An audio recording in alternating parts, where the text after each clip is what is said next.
la velocità era altissima perché si vede da quando loro sono andati dentro il fosso, avranno fatto non so, 70 metri con mezza macchina dentro il fosso finché hanno trovato la muretta e il ponte e si sono schiantati. Pochi minuti alla mezzanotte, l'Audi A3 con a bordo 4 giovani di origini indiane di rientro da Oderzo imbocca la provinciale verso Ormelle. L'auto sbanda, invade la corsia opposta, finisce con le ruote sull'erba del profondo fossato e infine si accartoccia contro la spalletta di cemento del ponte d'ingresso dell'azienda Polyplast.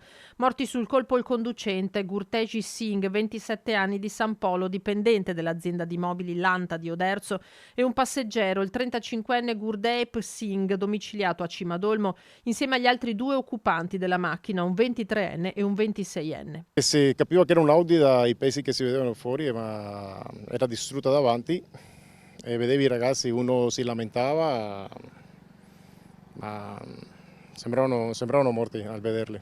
La scena che si sono trovati davanti testimoni e soccorritori è stata terribile. Le salme delle 2 vittime sono state ricomposte e trasportate dalle onoranze funebri all'obitorio di Oderzo. I feriti, presi in carico dal SUEM 118, ricoverati a Treviso in terapia intensiva. Il più grave è il 26enne, attualmente in neurochirurgia, la cui vita è appesa a un filo. E si ripropone il tema dell'alta velocità lungo questa strada, già teatro di diversi incidenti. Qui purtroppo l'acceleratore lo pigiano e tantissime volte arrivano sulla curva e non riescono a avere coscienza della curva, sia questa volta in entrata del rettilineo sia anche in uscita. Vigili del fuoco e carabinieri della tenenza di Oderzo hanno lavorato per ore sul luogo della tragedia che colpisce una comunità, quella indiana, molto numerosa nella zona, tra lavoratori di aziende del legno e vetrerie e quelli invece impiegati in agricoltura.